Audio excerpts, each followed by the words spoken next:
یہ یاد رکھیے گا کہ اسلام امن کا دین ہے، اسلام محبت کا دین ہے، اسلام ہمیشہ صلح کو خیر کہتا ہے۔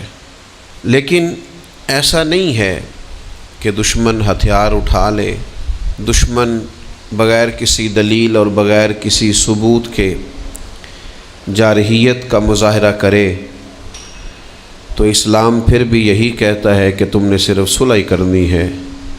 بلکہ اللہ کریم نے سورہ بقرہ کی آیت نمبر 190 میں ارشاد فرمایا وَقَاتِلُوا فِي سَبِيلِ اللَّهِ الَّذِينَ يُقَاتِلُونَكُمْ، اللہ کے رستے میں ان لوگوں سے لڑو جو تمہارے ساتھ لڑتے ہیں۔ اگر مخالف لڑنے کے لیے تیار ہو جاتا ہے اور وہ تم سے لڑتا ہے تو تم بھی اس سے لڑو۔ ہاں، اسلام چونکہ بہت ساری اخلاقی پابندیوں کی بات کرتا ہے، اسلام کسی وحشیانہ لڑائی کا قائل نہیں ہے، اسلام نہتے لوگوں پر چڑھ دوڑنے کا قائل نہیں ہے، اسلام عورتوں بچوں کو قتل کرنے کا قائل نہیں ہے، جو ہتھیار نہ اٹھائیں، جو بوڑھے ہوں، جو ضعیف ہوں، ان سے جنگ کرنے کا قائل نہیں ہے۔ اور اسلام وہ دین ہے جو دین حسن ہے۔ تو اتنی بات اسلام ضرور کہتا ہے کہ جنگ میں بھی تم اخلاقیات کا خیال کرو، لڑو۔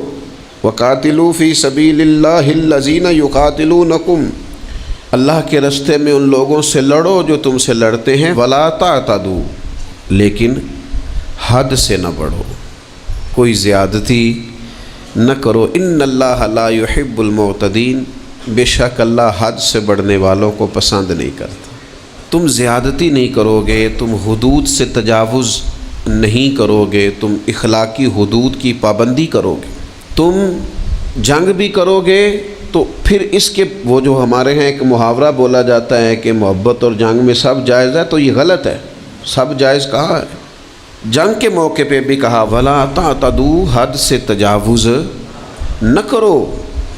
وَقَاتِلُوا فِي سَبِيلِ اللَّهِ الَّذِينَ يُقَاتِلُونَكُمْ، اللہ کے رستے میں ان سے قتال کرو جو تم سے قتال کرتے ہیں۔ وَلَا تَعْتَدُوا، لیکن حد سے تجاوز۔ إِنَّ اللَّهَ لَا يُحِبُّ الْمُعْتَدِينَ، بے شک اللہ حد سے تجاوز کرنے والوں کو پسند نہیں کرتا۔ نبی کریم صلی اللہ علیہ وسلم نے جنگ کے آداب بیان فرمائے۔ حضور علیہ السلام نے فرمایا جب تم جنگ کے لیے جاؤ گے تو تم فصلوں کو برباد نہیں کرو گے، درختوں کو نہیں کاٹو گے، بچوں عورتوں اور بوڑھوں کو نہیں مارو گے، اور جو تمہارے خلاف ہتھیار نہ اٹھائے تم اس پر ہتھیار نہیں اٹھاؤ گے۔